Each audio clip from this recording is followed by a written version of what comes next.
Hello, and welcome. It is a Saturday and also a brand new episode of Smell the Coffee. You're joined by Diana Master and the gorgeous Glenora Shipura. How are you doing today? I'm doing very well. I'm quite excited for later today. What's happening later today? I mean, I'm going to party.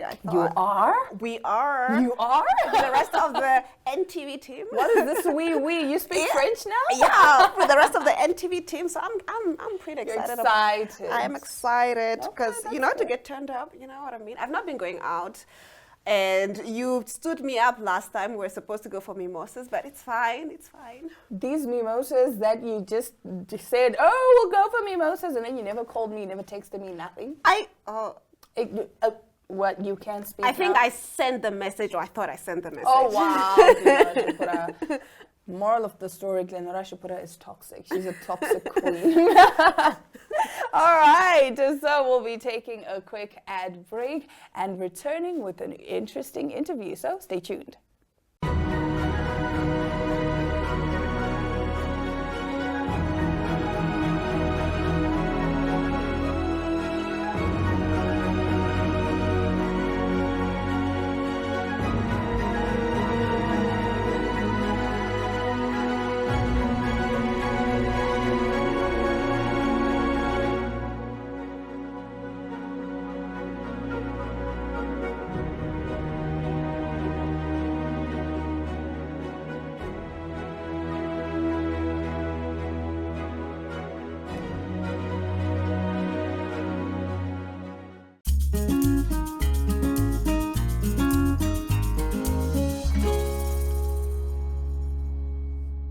Today we'll be talking about women in tech, and we get to meet Chantal van Wyk, student and community leader in the tech industry, who's part of various tech communities, including the Google Developer Student Club.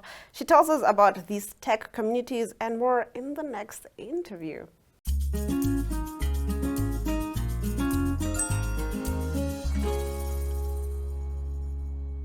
Hello everyone, my name is Chantal van Wyk, and besides being a student, I'm also currently a community leader, specifically in the tech industry. Although there are various communities I'm part of, there's three that I would want to highlight, one of them being the Google Developer Student Club. And this is basically a club that's university-based, and it's a community group for students interested in Google Developer Technologies. Another is a club I co-founded called Sisters in Design and Technology, and this basically is a club focused on female students in the tech industry, just to empower, equip, and educate them in the various tech fields out there.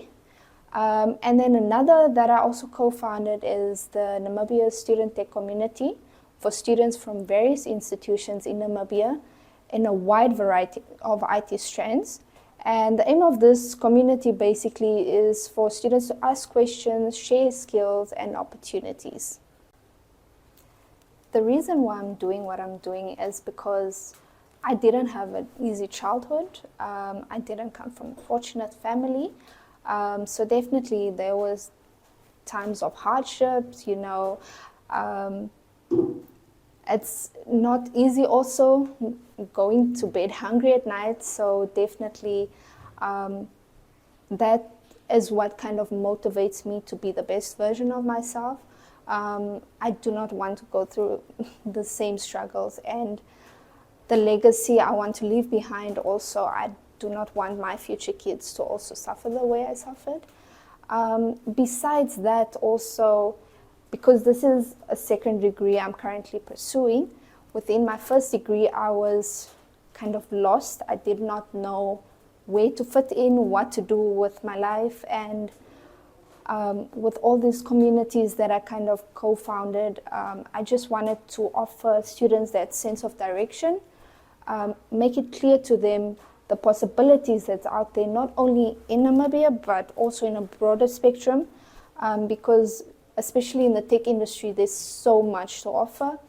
And besides that, I know it's not a problem that can easily be fixed overnight, but the unemployment issue is quite a big issue in the country. and whatever I can do, whatever skills I can impart to the next person, it's something that's quite vital, and that's my part in basically overcoming this whole unemployment issue in the country. I believe being a leader just definitely comes naturally to me. I tend to focus on the needs of others before my own. Definitely, like I said, I was a student, I was also struggling to kind of place myself in a career path, trying to understand what I want to do in the future. So if I can just help one person, I think that's my main goal.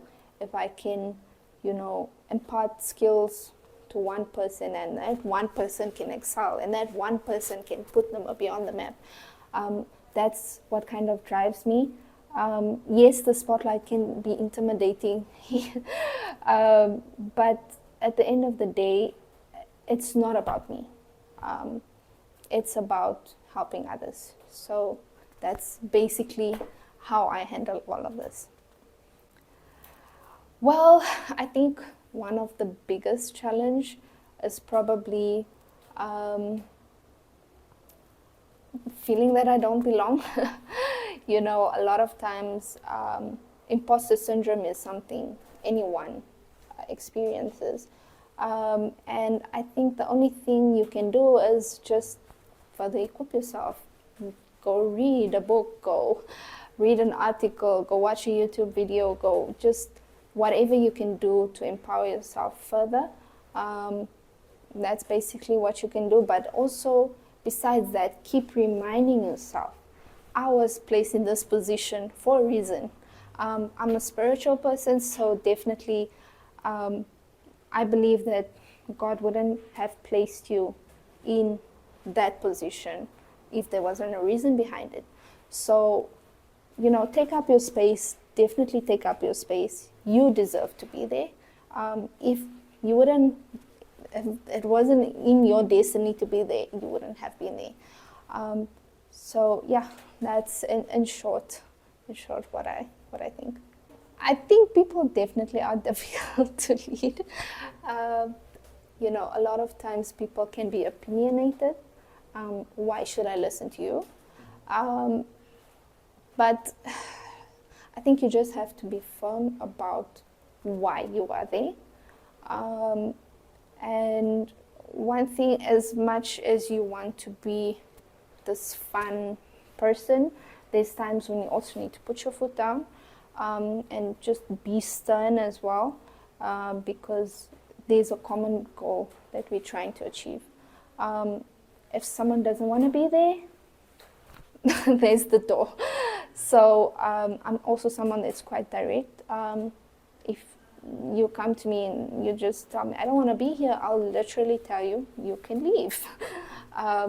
So it's just sternness. You need to have a sense of direction, obviously, and just make it known what your overall goal is.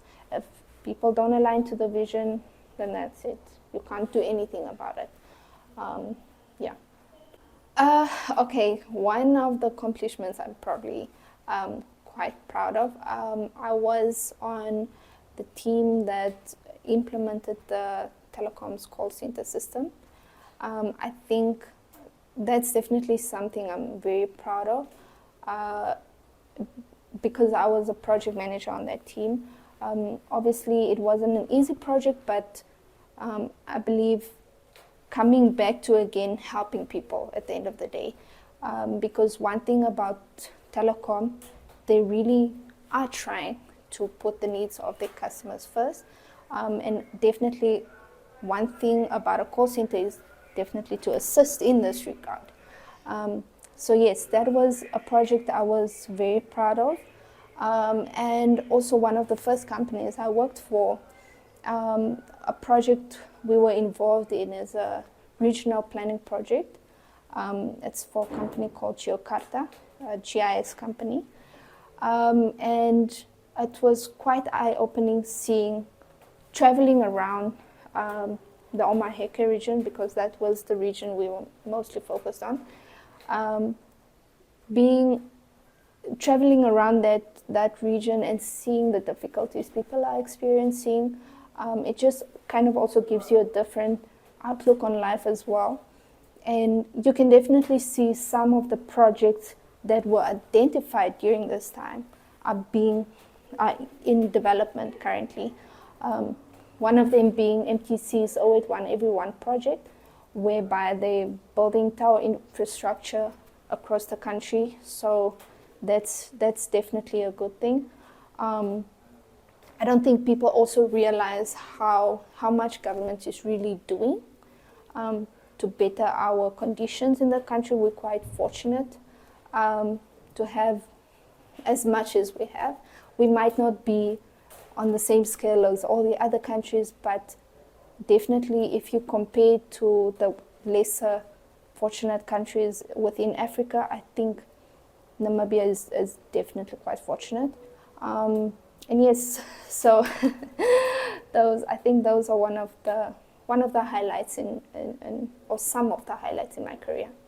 In terms of improvement, I think definitely trying to look more at what we as a country have to offer. A lot of times, companies tend to buy solutions from outside the country when we have the same solution developed by probably students for much less than the actual cost they're paying, probably an eighth of the actual price. So definitely the skill set is in the country. I think we just need to promote this a bit more, but I definitely think government is doing its part in assisting with that as well. Plans and aspirations is just for the world to notice us. That's in short, that's just what it is. Take notice of us. We are here. We are good. We are excellent, actually. But that's it. I want to be remembered as someone that made a change. Even if it's just, like I said, one person. That's the only thing. Obviously, I've had numerous people that come up to me and said, "You really helped me." Is the stuff that really brought tears to my eyes. So I feel my goal is accomplished on that front, but I want to help more. I think I'm kind of selfish in that thing, in that regard. I definitely want more. In wanting more, I want to help more. So that's my legacy. I do not want to leave this earth as just someone that existed. I think one piece of advice I can probably give to young people, never stop dreaming. It's never too late. And also don't feel like I'm in this situation, I'm stuck here, because definitely you can achieve much more than what you're currently dreaming. So definitely try and reach out to people. You can try reaching out to me. It doesn't even need to be about tech. I know so many people in various industries. So definitely try and talk to people. Definitely use platforms like LinkedIn. It's a great resource. You can reach out to company owners directly. If they don't respond, at least you tried. But my thing is never sit still. It's one thing, I know I've said never stop dreaming. It's one thing to dream and just keep it there, but what are you also doing to make your dream a reality? That's also what's very important. So yeah, in short, that's kind of my advice to you. I believe in you. I believe in the future of this country. I believe in students in this country. We can definitely do greater things. It's just, you need to stand up.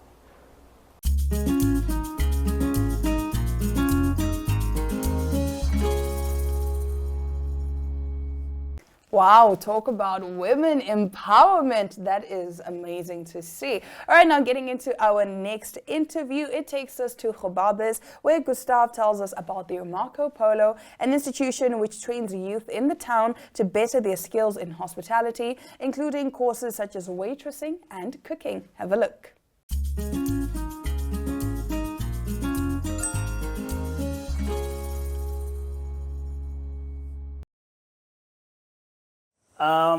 From Marco Polo. So I started this company for helping the youth around in Namibia in hospitality, in field of chef and waiters. So I started this program because I see there's a help need in Namibia for the youth who just lying down at home and doing nothing. So I started to make this program in Gobabis, and I do this for free. Just to helping the youth, the one who failed grade 10 and the one who just staying home doing nothing. We start in Gobabis at library. Our office is at library. Our classes, they are at the library. So we do this training on different way. We do the chef, they attend for 6 months. And the waiters, they attend for 2 months, and then job attachment after the 2 months. So the chef, they do 6 months, and after 6 months, they go for job attachment. We start this program since last year. And then on last year, we start on October, 15 October, until now. So the first group, there is already 15 students, they start working permanent job. Yeah, what I saw now, I like to do it because the community also, they give me hands, and the business people, they like to welcome them in the program and to helping me with the practically equipments and so on. So like Spa and Market Safe and Food Zone and Sand Dune. Sand Dune, they help us with the practically in the kitchen. One of the lodge in the whole Namibia who give us a hand for the practically. So, and also the Sand Dune, they help also the student to have their accommodations and also the meals and transport. So I'm so glad for Sand Dune to help us, and also part of the helping the community. So they done a big job for community.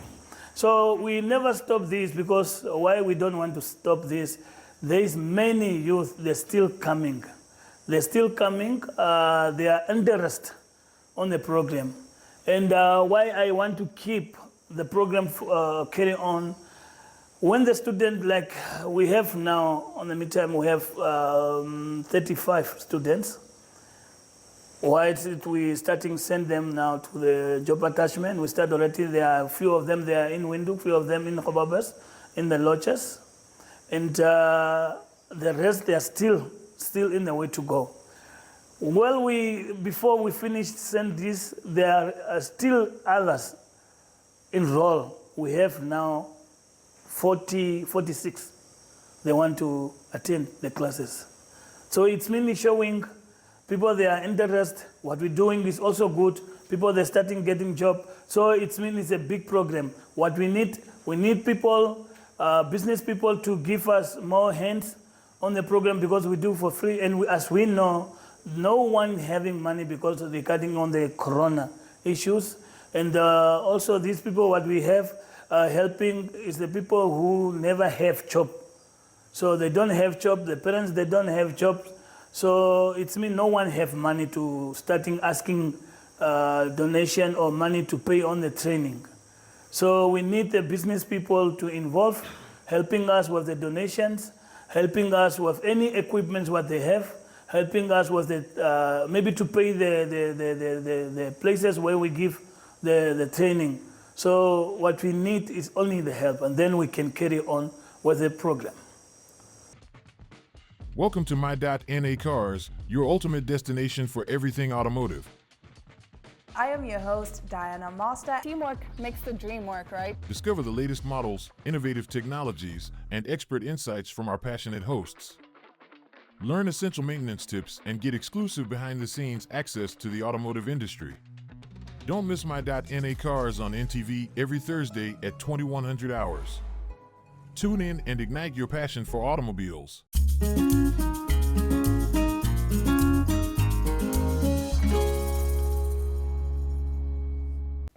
Now getting into our talk of the town, Professor Nina Aboki Peter from the Uganda Makerere University, former and founding Dean of the East African School of Higher Education Studies and Development, speaks on the importance of international university collaboration during the dialogue on innovative higher education strategies, national multiplication training. Let's take a look.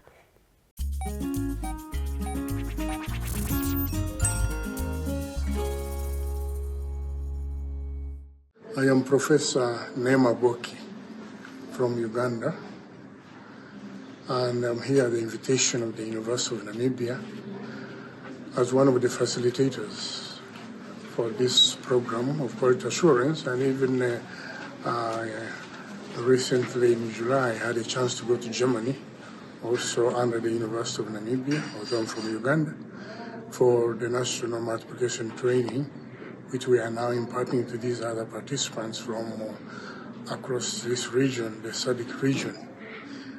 I'm a professor of higher education, management and development, and publish in quality assurance and higher education. Mm-hmm. And so even one time in 2018 I was here at the invitation of the National Council for Higher Education as an expert, a quality assurance expert for programs review for NUST, Namibia University of Science and Technology. And I'm happy again to be here. And my expectation that this conference, this workshop, is going to yield a lot of fruits for the good of our country here and the entire region in the south. Yes. Right. Could you tell me what is the importance of international collaboration when it comes to quality assurance for higher education institutes? Yes, you know, we talk about collaboration and partnerships, which is very important. And when you partner with other places, with other agencies, it is you who stands to benefit.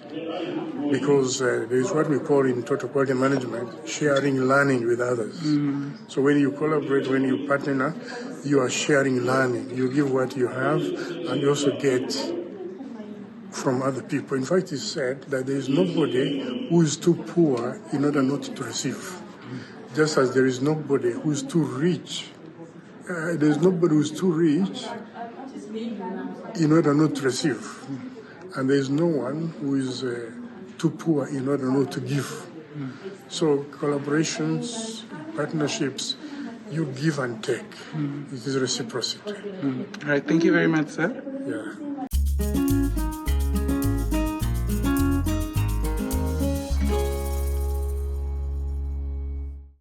Well, it is an interesting sporting weekend. Let's take a look at Brian and what he's up to from the Sports Wrap desk.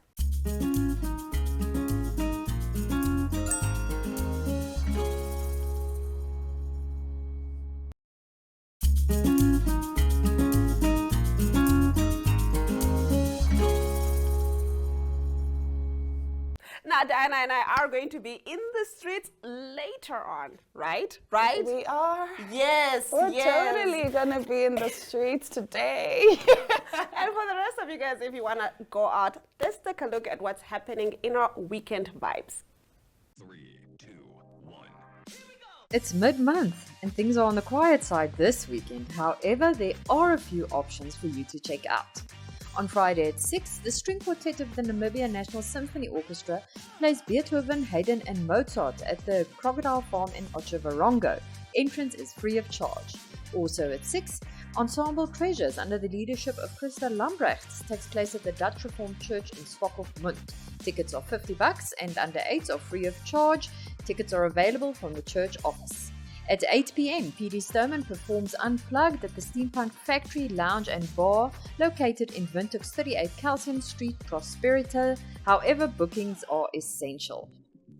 On Saturday morning, the Gonikontas Oasis Farmers Market with fun for the whole family takes place. And at 11, there's a Christmas market at the Goethe Institute in Windhoek with food, drinks, arts and crafts. Entrance is free. At 6 p.m., the string quartet of the Namibia National Symphony Orchestra plays Beethoven, Haydn and Mozart again, this time at the Haus der Jugend in Swakopmund. Entrance is free here too. On Sunday at 6 a.m., guide Clive Berg takes you on a moderate 3.5-hour 10-kilometer hike on the Horseshoe Trail at Yellowstone Farm. Participation is $50.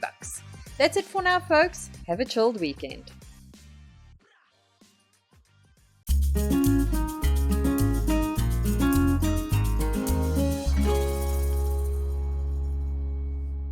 Well, you know what they say, all good things must come to an end. And as much as it breaks our heart to say goodbye, we are going to be enjoying ourselves Bastrata today. is calling. The streets are oh, wait, sorry, my phone.